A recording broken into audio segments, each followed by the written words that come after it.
Mainit na pinag-uusapan ngayon ng Metro Manila Film Festival entry ng GMA Pictures at GMA Public Affairs na Green Bones. Maliban sa husay ng mga gumanap, marami rin ang napaiyak at nakabag sa kwento nito. Pero paano nga ba nagiging berde ang buto ng tao at ano ang sinisimbolo nito? Base sa paniniwala ng ilan. Kuya Kim, ano na?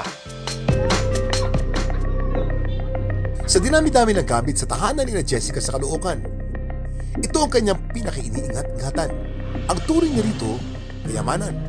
Pero hindi ito alahas o anumang mamahaling kagamitan, kundi mga piraso ng buto ng yumao niyang ama na si Janice, na imbis na puti, kulay berde. Ang tawag dito, green bone. Nagulat po talaga kami. Hindi po namin alam paano nagkaroon ng green si Papa, ganun. Ang ama, isa raw magiting na sundalo.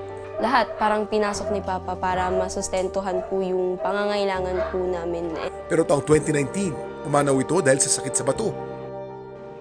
Nang i-cremate ang mga labi nito, dito na raw nila nadiskubre ang ilang piraso ng buto ni Janice, kulay berde.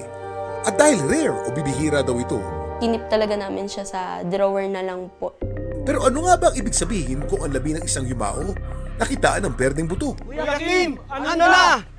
Ayon sa paniniwala, kung may mahanap na green bone sa labi ng isang yumao, ibig sabihin nito, mabuti siyang tao. Ang mga naulila ni Janice, hindi na raw nagulat dito. Nung nabubuhay pa kasi si Janice, hulog ng langit daw siya sa kanilang mga kapamilya at kaibigan. Naalala ko po, kahit ano pong pwedeng mabigay ni Papa, talagang ibibigay niya po. Hanggat kaya niyang tumutulong po siya.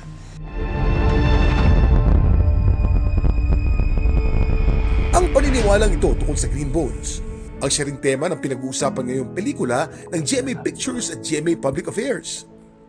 Natampok sa 50th Metro Manila Film Festival, ang Green Bones, na pinagbibidahan ni nakapuso actors Dennis Trillo at Ruru Madrid. Samantala, dahil may paniniwala na rin na ang mga Green Bones may dalang swerte, ganun na lang daw kung ingatan ni Jessica ang mga iniwan sa kanila ng ama. Dala-dala na namin siya. May taong dumating sa amin na nakakatulong talaga siya sa amin. Pero kung sa punto de vista naman ng science sa pag-uusapan, may iba't ibang dahilan kung bakit nagiging berde ang bahagi ng isang buto ng tao.